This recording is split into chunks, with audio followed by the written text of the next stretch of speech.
중국 청나라 거의 끝 무렵에 중국을 다스렸던 한 여성이 있었습니다.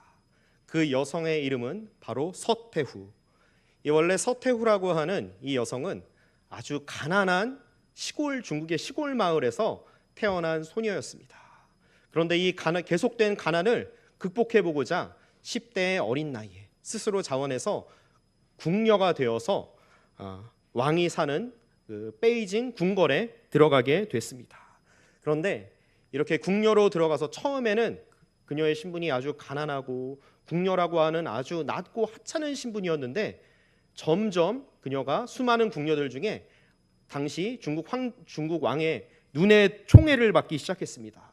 더군다나 이 서태후라고 하는 이 궁녀는 아들까지 낳아서 다른 궁녀들을 낳지 못했던 아들까지 낳아서 더더욱 황제의 이제 신임을 받게 됐고요. 마침내 중국 황제는 이 서태후가 낳은 이 아들을 이제 장차 자신의 뒤를 이어서 청나라의 황제가 될 후계자로 지목하게 됐습니다.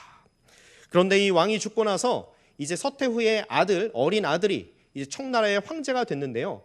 아직 아들의 나이가 왕으로서 이제 나라를 다스리기에 너무나도 적다고 판단되어서 이 어머니였던 서태후가 이제 직접 이 청나라를 다스리기 시작했습니다. 자, 처음에는 아주 가난한 집안에서 태어났고, 그리고 그 가난을 어떻게 해서든 벗어나고자 하기 위해서 궁녀로 들어갔던 아주 신분 낮고 보잘것없었던 그 소녀가 31살의 나이에 이제는 청나라를 다스리는, 중국 전체를 다스리는 통치자가 되었던 것입니다. 그렇게 해서 무려 42년 동안이나 이 청나라를 다스렸던 그 여성이 바로 서태후였습니다. 그런데 이 서태후는 잔치를 아주 좋아했다고 합니다. 그래서 이 서태후의 매 끼니 식사는 매번 화려한 잔치상의 연속이었습니다. 이 서태후는 하루에 2차례의 간식을 반드시 먹었다고 합니다. 그런데 이 서태후의 간식상에는 이때 최소 20가지의 요리가 차려졌다고 합니다. 20가지 요리가 이 간식, 그리고 하루에 한 번이 아니라 2차례씩 이제 계속해서 이제 서로 다른 요리가 서태후의 간식상에 차려지기 시작했습니다. 간식만 해도 이렇게 20가지나 되는 요리가 나왔는데요. 그렇다면 서태후의 한 끼 식사 때에는 몇 가지의 요리가 나왔을까요? 무려 100가지가 넘는 엄청난 요리가 한 끼 식사 때 차려졌다고 합니다. 그것도 서로 각자 다른 음식으로 이제 차려졌습니다. 이 한 끼에 무려 100가지나 넘는 그 요리상을 차리기 위해서 이 청나라 전국에서 뽑혀진 요리사의 수가 무려 128명에 달했다고 합니다. 그러니까 전국에서 날고 긴다 하고는 그 명성 있는 요리사들을 다 자기의 궁궐로 불러들였던 셈이죠. 그리고 이 서태후의 음식을 만들 때 모든 음식 재료는 철저히 원산지에서 직접 다 가져다가 사용했다고 합니다. 참고로 청나라의 왕들의 식사는 온갖 진귀한 요리 재료들이 많이 사용되었다고 합니다. 그중 몇 가지 예를 들자면은 낙타의 힘줄, 개구리 알, 그리고 호랑이 고기, 코끼리 고기, 곰발바닥, 제비집 등등 해서 우리가 평생 한번 먹어볼까 말까한 이 모든 이러한 진귀한 음식 재료들이 이 서태후의 한 끼 식사에 올려지는 그러한 음식 재료로 사용되었던 것이죠.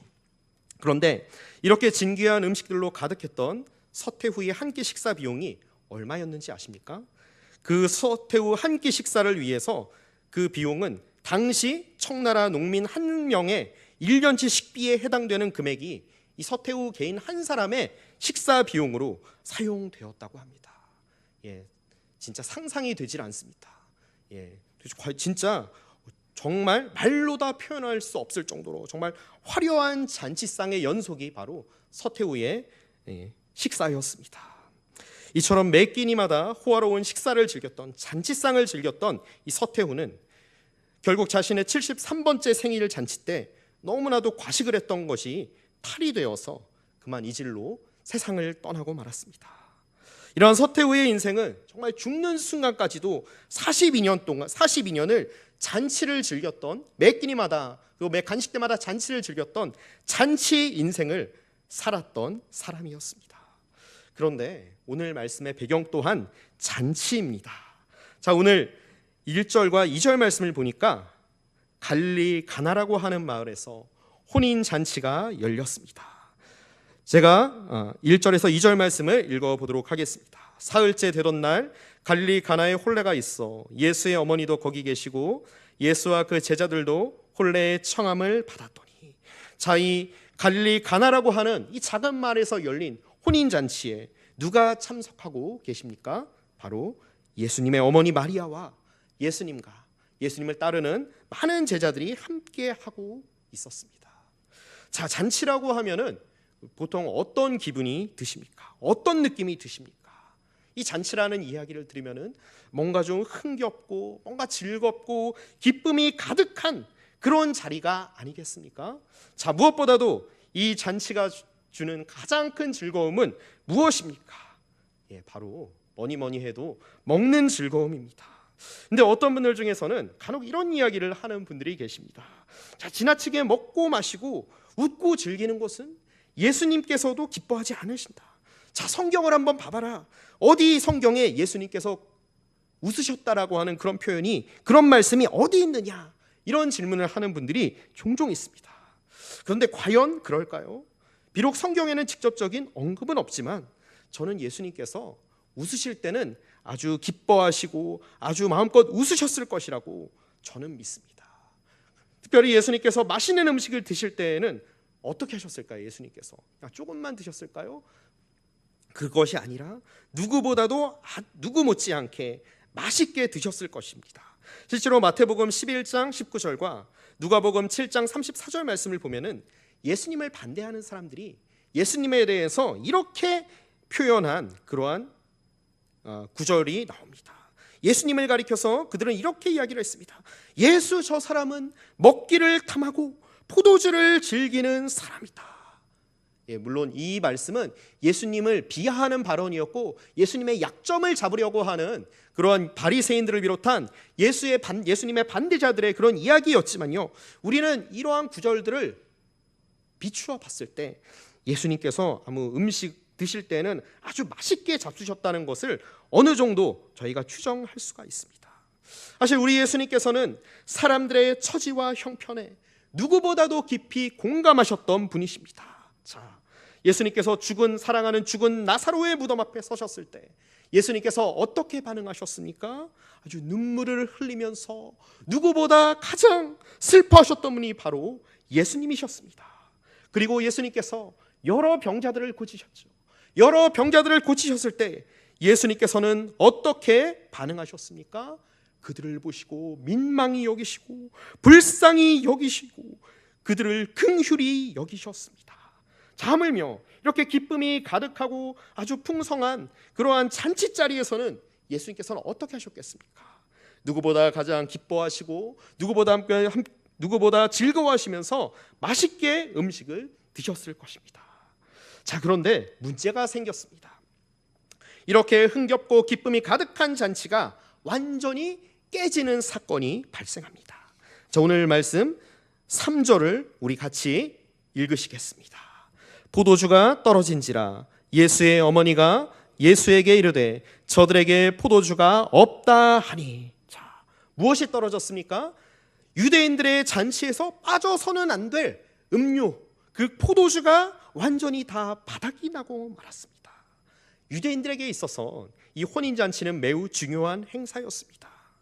마을 사람들 전체가 함께하는 자리였습니다. 우리는 보통 결혼식 하면 어떻습니까? 신랑 신부의 가족들이나 아니면 지인들이나 친구들만 참석하는 자리 아닙니까? 그런데 유대인들의 혼인잔치는 우리의 개념과는 전혀 다릅니다. 신랑 신부가 속한 마을 사람들 전체가 함께 와서 기쁨을 나누는 자리였습니다. 그리고 우리의 결혼식은 어떻습니까? 그냥 하루만 하면 다 끝나지 않습니까? 근데 하루 만에 끝나는 것이 아니라 유대인들의 잔치는 며칠 동안 계속해서 지속되었습니다. 자, 이러한 기쁨의 자리에서, 이러한 축제의 자리에서, 그것도 신랑 신부의 가족들, 지인들만 하는 것이 아니라 마을 사람들 전체가 함께하는 이러한 자리에서 그 없어서는 안 될 포도주가 다 떨어졌다고 하는 것은 사실상 그 잔치가 파토가 난 겁니다. 그 잔치가 완전히 깨어져 버린 것이죠. 저와 우리 성도님들도 누군가의 혹시 결혼식에 가실 때 어떠한 기대를 가지고 가십니까? 여러 가지 기대들을 가지고 가시겠죠. 그런데 그 여러 가지 그러한 기대들이 있으시겠지만 그 중에서도 먹을 것에 대한 기대들이 다 있으실 것입니다. 결혼식에 가면 어떻습니까? 뭔가 평소에 먹기 힘든 그러한 음식들을 먹을 수 있는 아주 좋은 기회가 아닙니까? 이렇게 회도 있고 초밥도 있고 갈비도 있고 평소에 먹기 힘든 음식을 한번 마음껏 먹어보자, 이럴 수 있는 기회가 바로 결혼식 잔치 아니겠습니까? 이렇게 맛있는 음식에 대한 뭔가 기대감과 설레임을 가지고 뭔가 부푼 마음을 가지고 결혼식 잔치에 참석했습니다. 그런데 그만 그 음식이 다 떨어져 버렸습니다. 빈 접시뿐입니다. 저도 예전에 결혼식 잔치에 갔다가 손님들이 예상보다 많이 와서 음식이 떨어졌던 경험을 몇 번 했던 적이 있습니다. 그래서 맛있는 뷔페 대신에 예식장 주변의 식당에 가서 식권을 받아다가 식사를 했던 적이 있었는데요. 저는 그때 너무나도 실망을 했습니다. 왜 그랬을까요? 저는 분명히 결혼식에 갈 때 맛있는 음식을 마음껏 먹을 수 있겠구나라고 하는 그러한 기대감을 가지고 정말 설레임을 가지고 딱 갔는데 그러한 그 기대감이 어떻게 됐습니까? 완전히 다 산산조각이 나고 말았습니다. 완전히 다 깨어져 버렸기 때문입니다. 그래서 저는 뷔페를 먹지 못한 그 아쉬움이 아직까지도 남아 있습니다. 사실 먹는 즐거움, 얼마나 주님께서 우리에게 해주신 가장 큰 기쁨이요 즐거움 중에 하나입니까? 그런데 지금 혼인잔치에서 포도주가 떨어졌다고 하는 것은 이렇게 단지 결혼식 음식이 그냥 떨어졌다, 그래서 포도주 대신에 다른 음료로 뭔가 대체할 수 있다, 이 정도가 아닙니다. 유대인들에게 있어서 이 혼인잔치는 매우 특별한 의미를 가지고 있었습니다. 특별히 이 유대인들은 누구를 기대하며 고대하던 민족입니까?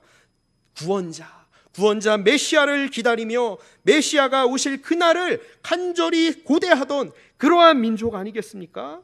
그런데 이 유대인들은 이 자신들이 이토록 기다리던 그 장차 오실 메시아에 대해서 상상할 때에 무엇을 모델로 삼았냐면요, 무엇을 상징으로 삼았냐면요, 혼인잔치를 이렇게 모델로 삼았습니다. 이 혼인잔치를 함께 즐기고 누리면서 이 잔치는 그냥 잔치가 아니라 구원자 메시아께서 반드시 오실 것이다, 구원자 메시아께서 우리 이스라엘 민족 가운데 오셔서 우리 가운데 기쁨을 회복하시고 우리를 해방시키시고 우리를 새롭게 하실 것이다 라고 하는, 이렇게 기다리는 자리가 유대인들의 혼인잔치였습니다. 그리고 아까도 말씀드렸지만 이 혼인잔치는 신랑 신부 양 집안 사람들뿐 아니라 마을 사람들 전체가 함께하는 큰 행사였습니다.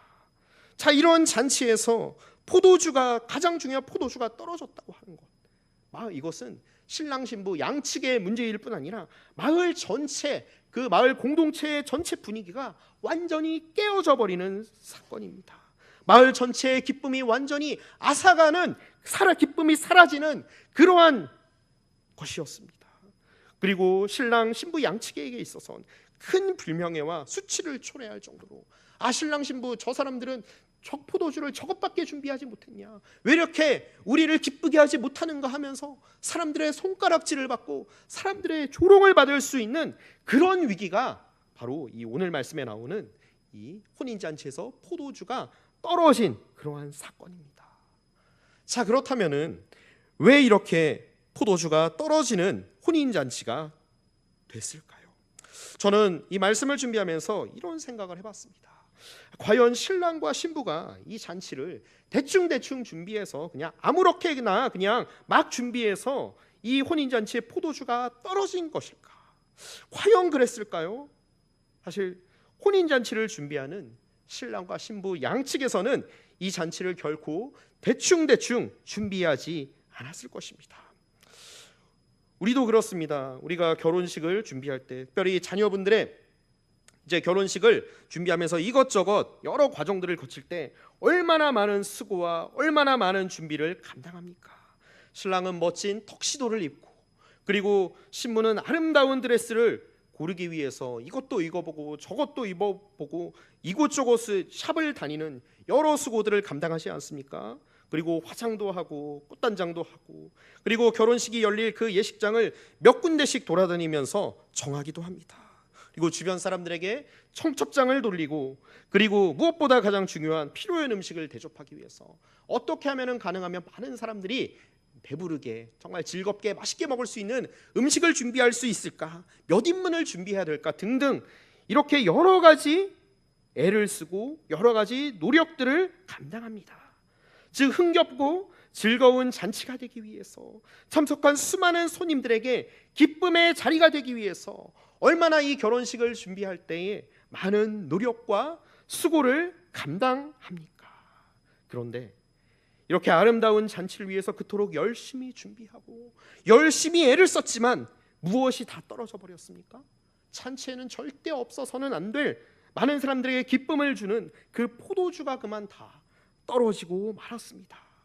이로 인해서 지금 잔치는 완전히 다 깨질 위기에 처했습니다. 자, 포도주가 떨어져 버린 잔치, 이것은 무엇을 의미할까요? 바로 하나님을 떠나서 이 세상을 살아가는 우리 인간들의 모습입니다. 자, 우리는 이 세상을 살아가면서 아주 열심히 살아갑니다. 이 자녀들을 잘 키우기 위해서 얼마나 우리나라의 부모님들이 애쓰고 힘쓰고 계십니까? 최근 뉴스를 보면은 에듀푸어라는 용어가 등장했습니다. 이 에듀푸어라는 것이 무엇이냐면요, 자녀들을 교육시키기 위해서 빚지는 것도 마다하지 않는 그런 부모들, 그래서 자녀들의 교육비를 마련하기 위해서 빚까지 져서 그만 가난해진 그런 수많은 국민들이 우리나라에 있다고 합니다. 특별히 우리나라의 직장인 10명 중에 4명이 이렇게 자녀들의 교육을 위해서 빚까지 져서 가난뱅이가 된 이 에듀푸어들이 10명 중에서 4명에 이른다고 하는 그러한 기사를 본 적이 있습니다. 그리고 2살배기 우리나라의 아이들 3명 중에 한 명이 5살이 아니라 2살밖에 안 된 아이들도 3명 중에 1명이 사교육을 받는다는 그런 기사를 봤습니다. 저는 이것을 보면서 우리나라의 부모님들이 얼마나 어려서부터 자녀들을 잘 키우기 위해서, 자녀들을 어떻게 하면 교육을 잘 시키기 위해서 정말 많은 것을 희생하고 있구나라는 사실을 저는 이 기사를 통해 다시 한번 확인할 수 있었습니다. 그리고 우리 아버지들은 어떻습니까? 자녀들을 먹여 살리기 위해서, 자녀들을 잘 되게 하기 위해서 직장에서 아침부터 저녁 늦게까지 쉴 틈 없이 일을 합니다. 그리고 우리 자녀들은 어떻습니까? 이왕이면 남들보다 더 좋은 학교에 가기 위해서, 남들보다 더 좋은 직장에 취직하기 위해서 열심히 공부합니다. 이렇게 우리는 열심히 힘쓰고 애쓰며 열심히 수고하는 삶을 살아갑니다. 자, 그렇다면 왜 우리가 이렇게 열심히 수고하고 애를 쓰는 삶을 살아갑니까? 이왕이면은 남들보다 더 잘 살기 위해서, 보다 더 성공적인 삶을 살기 위함이 아닙니까? 그리고 나의 인생을 보다 더 화려하고 풍성하고 빛나는 인생을 만들기 위해서 이렇게 열심히 오늘도 힘쓰고 애쓰며 아침 일찍부터 저녁 늦게까지 고생을 하는 것 아니겠습니까? 우리의 인생을 화려한 잔치로 만들기 위해서, 사람들에게 기쁨을 주고 정말 빛나는 그러한 축제의 자리를 만들기 위해서 얼마나 애를 쓰고 있습니까? 그런데 우리의 현실은 어떻습니까? 우리가 이처럼 열심히 힘을 쓰고 열심히 노력하고 우리의 인생을 아름다운 잔치로 만들기 위해서 온갖 노력과 수고를 다하지만은 우리의 힘과 노력만으로는 아름다운 잔치를 만들지 못할 때가 얼마나 많습니까? 이 세상에서 열심히 노력을 하고 힘써서 치열하게 살아가지만 우리는 늘 한계에 부딪힙니다. 이 세상의 현실은 우리에게 점점 더 가혹한 현실을 주고 있지 않습니까? 우리가 아무리 좋은 가정을 만들기 위해서, 자녀들을 잘 되게 하기 위해서, 그리고 더 화목한 가정을 만들기 위해서 열심히 우리가 수고하고 애를 쓰지만, 그리고 아침부터 밤늦게까지 쉬지 않고 열심히 일을 하지만 정작 내가 기대했던 만큼의 열매를 얻지 못할 때, 그 결과를 맛보지 못할 때가 우리 삶 가운데서 얼마나 많습니까? 특별히 우리는 요즘 계속해서 우리 나라를 보면서 무엇을 보고 있습니까? 이 나라 정치인들의 한계를 보고 있지 않습니까? 이 나라 경제인들의 한계를 보고 있지 않습니까? 이 나라 사회 지도자들의 연약한 모습들, 실망스러운 모습들을 우리는 계속해서 보고 있습니다. 자, 이로 인해서 얼마나 많은 국민들이 좌절하고 분노하고 허탈감을 경험하고 있습니까? 이처럼 우리의 삶에는 늘 포도주가 떨어지는 현실이 반복되고 있습니다. 내가 원하는 열매를 얻지 못하는 것, 내가 기대했던 결과를 얻지 못하는 것이 우리의 삶 가운데서 계속해서 반복되고 있습니다. 자, 이러한 현실 가운데서 우리가 누구를 바라봐야 하겠습니까? 그리고 누구에게 소망을 두어야 하겠습니까? 돈에 소망을 두어야 하겠습니까? 이 나라 정치 지도자들에게 소망을 둘 수 있습니까? 뭔가 위대한 영웅이 나타나서 이 나라를 바꾸고 우리 국민들의 삶을 더 나은 삶으로 바꿔줄 그러한 영웅을 우리가 바라봐야 하겠습니까? 아닙니다. 우리는 오직 우리의 참된 소망 대신, 우리의 구원자 대신 예수 그리스도께 소망을 두어야 할 줄로 믿습니다. 이렇게 파토난 잔치를 보다 못한, 실패한 잔치를, 깨어진 잔치를 보다 못한 예수님의 어머니 마리아가 오늘 3절에서 예수님께 도움을 요청합니다. 포도주가 떨어진지라 예수의 어머니가 예수에게 이르되 저들에게 포도주가 없다 하니. 자, 이제 이 문제 해결의 공은 누구에게 넘어왔습니까? 예수님께로 넘어왔습니다. 그러자 우리 예수님께서는 이 문제를 어떻게 해결하십니까? 우리 함께 6절에서 10절까지의 말씀을 읽으시겠습니다. 거기에 유대인의 정결 예식을 따라 두세 통 드는 돌 항아리 6이 놓였는지라. 예수께서 그들에게 이르시되 항아리에 물을 채우라 하신즉 아기까지 채우니 이제는 떠서 연회장에게 갖다 주라 하심에 갖다 주었더니 연회장은 물로 된 포도주를 맛보고도 어디서 났는지 알지 못하되 물 떠온 하인들은 알더라. 연회장이 신랑을 불러 말하되 사람마다 먼저 좋은 포도주를 내고 취한 후에 낮은 것을 내거늘 그대는 지금까지 좋은 포도주를 두었도다 하니라. 아멘. 자, 지금 놀라운 일이 벌어지고 있습니다. 예수님께서는 이제 하인들에게 명하셔서 6개의 돌 항아리에 물을 가득 채우라고 명령하시죠. 그러자 하인들은 예수님의 말씀을 따라서 이제 6개의 돌 항아리에 물을 가득 채웁니다. 그러자 예수님께서 하인들에게 두 번째 명령을 하십니다. 이 물을 가져다가 누구에게 갖다 주라고 합니까? 연회장에게 갖다 주라고 하인들에게 명령을 하시죠. 그러자 하인들은 예수님의 명령, 예수님의 말씀 그대로 순종하였습니다. 자, 그때에 연회장은 무엇을 경험하게 됩니까? 그리고 그 잔치에 참석한 사람들은 무엇을 경험하게 됩니까? 그 돌 항아리 6개에 담겼던 그 물이 변하여서 무엇이 되는 그러한 기적을 맛보게 됩니까? 포도주가 되는 기적을 맛보게 됩니다. 그런데 오늘 말씀해 보니까 이 포도주가 어떤 포도주입니까? 그냥 포도주가 아닙니다. 그냥 포도주가 아니라 어떤 포도주입니까? 좋은 포도주라고 나와 있습니다. 이 좋은 포도주라고 하는 이 표현이 6절에서 10절 사이에 2차례나 나오고 있습니다. 그냥 그저 그런 포도주가 아니라 최상급 포도주로 바뀌어지는 놀라운 역사가 일어납니다. 할렐루야. 주님께서 이 놀라운 기적을 행하셨습니다. 포도주가 떨어져서 완전히 다 망쳐진 잔치, 즐거움이 사라지고 기쁨이 사라지고 누릴 수 있는 이 모든 것이 다 사라진 그러한 잔치였지만 예수님께서 물로 포도주를 만드시는 이적을 통해서 그 잔치가 어떻게 됐습니까? 그 잔치가 다시 회복되는 역사가 일어났습니다. 그래서 이 잔치를 떠나려던 사람들이 어떻게 했을까요? 다시 이 잔치의 자리로 돌아와서 포도주를 마시면서 잔치를 즐기며 기쁨에 참여하는 그런 놀라운 역사가 바로 우리 예수님을 통하여서 일어났습니다. 얼마나 이 놀라운 이적입니까? 자, 그렇다면 왜 예수님께서는 이 표적을, 물이 변하여 포도주가 되는 이 이적을 보이셨을까요? 우리 함께 11절 말씀을 읽으시겠습니다.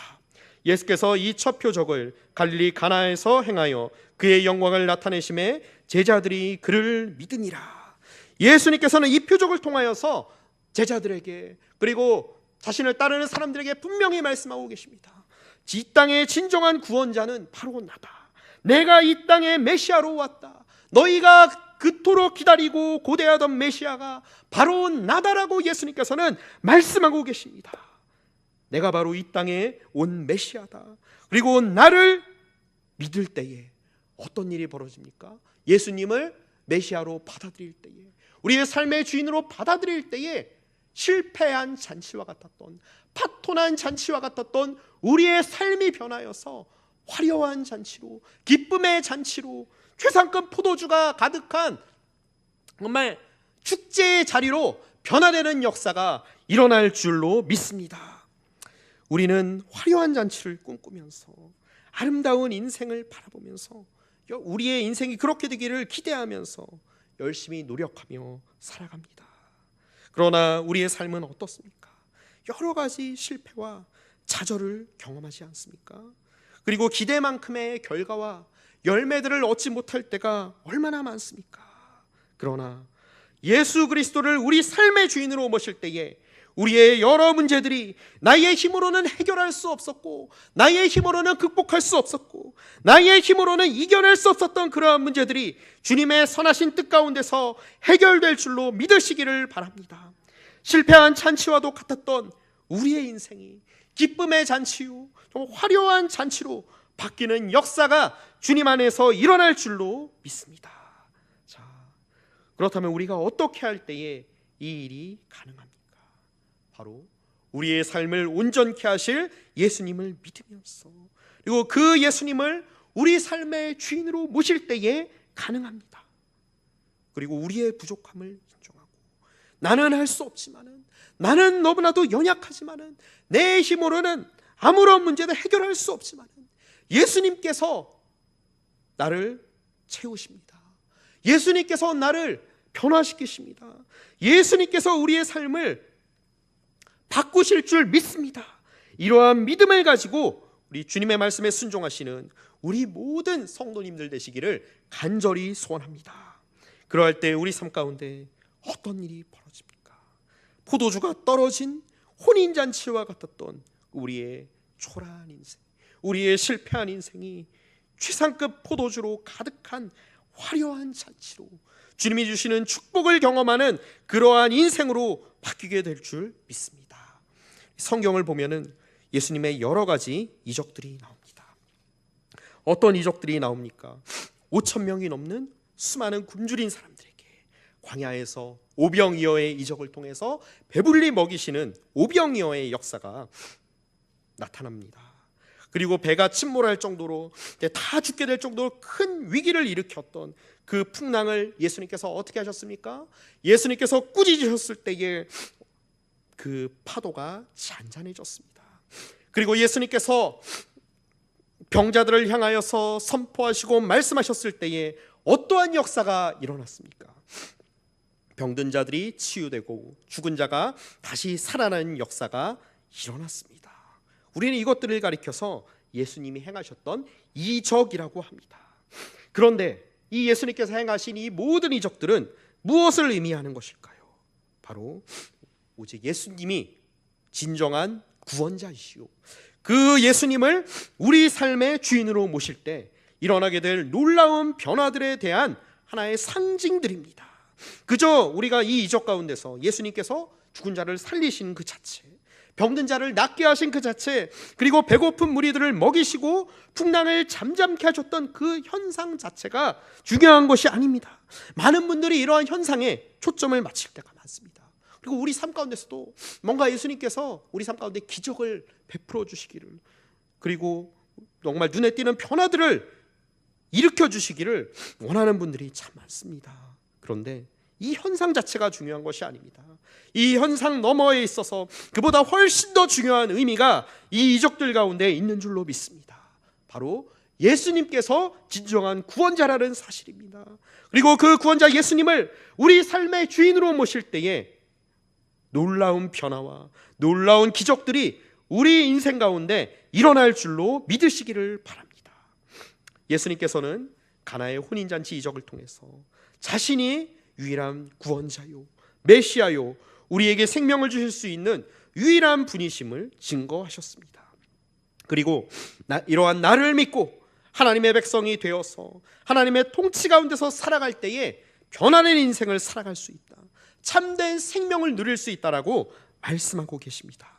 바라기는 저와 이곳에 계신 우리 귀한 성도님들께서는 예수님을 신뢰하시고 그분의 말씀을 통해서 우리에게 미치는 하나님의 통치에 순종하는 삶을 살아가셔야 할 줄로 믿습니다. 하나님과 친밀한 교제를, 특별히 말씀과 기도를 통해서 하나님의 말씀을 음성을 듣고 그리고 하나님의 뜻을 구하며 나아가시는 귀한 성도님들 되시기를 간절히 소원합니다. 그럴 때에 우리 성도님들의 삶 가운데 하나님의 놀라운 축복이, 하나님의 놀라운 일들이, 놀라운 기적들이 주어질 줄로 믿습니다. 예수님께서 오시기 700년 전에 활동했던 구약의 이사야 선지자가 있습니다. 이 이사야 선지자는 이미 장차 오실 메시아를 다음과 같이 예언했습니다. 이사야서 32장 1절과 2절에서 이사야 선지자는 장차 오실 그 메시아를 대해서 이렇게 말씀합니다. 보라, 장차 한 왕이 공의로 통치할 것이요 방백들이 정의로 다스릴 것이며 또 그 사람은 광풍을 피하는 곳, 폭우를 가리는 곳 같을 것이며 마른 땅의 냇물 같을 것이며 곤비한 땅의 큰 바위근을 같으리니. 자, 여기서 이사야는 누구에 대해서 이야기를 하고 있습니까? 장차 한 왕이 우리를 다스릴 것이다. 여기서 한 왕은 누구를 말하는 걸까요? 바로 이 땅의 진정한 구원자요 왕으로 오실 예수님이십니다. 이 예수님을 주인으로 삼고 주님의 말씀에 순종하는 삶을 살아가는 하나님의 백성들에게 무엇이 임하게 됩니까? 우리 이사야서 32장 16절에서 17절에서는 이렇게 말씀합니다.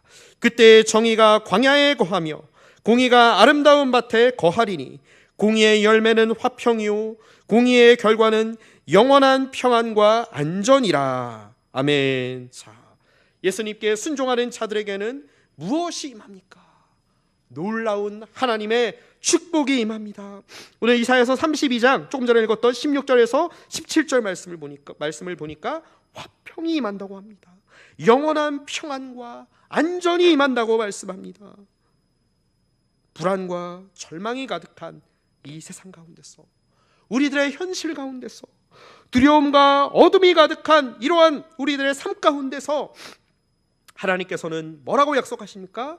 나를 따르는 주님의 백성들을 하나님께서 지키시겠다, 복 주시겠다라고 분명히 약속하고 계십니다. 이 약속이 바로 저와 우리 귀한 목동중학교의 성도님들에게 주신 하나님의 약속인 줄로 믿으시기를 바랍니다. 그리고 우리의 가정 가운데서, 우리의 직장 가운데서, 우리의 모든 삶 가운데서 하나님의 뜻을 구하시면서 하나님의 말씀을 따라 살아가시는 우리 귀한 성도님들 되시기를 간절히 소원합니다. 그럴 때에 포도주가 떨어져서 완전 실패한 잔치, 깨어진 잔치와 같았던 우리의 인생이 변하여서 최상급 포도주가 가득한 복된 잔치로 우리들의 인생이 변화될 줄로 믿습니다.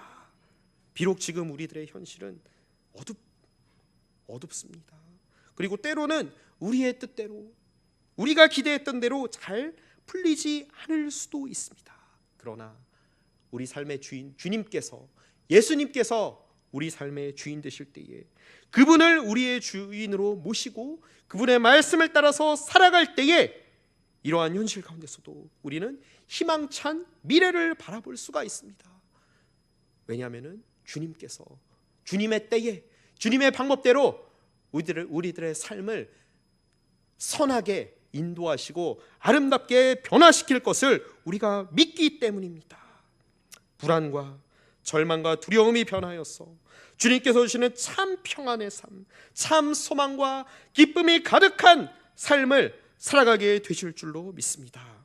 이제 바라기는 하나님께서 우리 가운데 허락하실 그 복을 기대하시면서 주님 예수 그리스도를 주인 삼은 삶, 주님의 말씀을 따라서 남은 한 주간도 한 걸음씩 신실하게 나아가시는 사랑하는 우리 귀한 목동중앙교회 성도님들 되시기를 주님의 이름으로 간절히 부탁드립니다. 우리 함께 기도하시겠습니다.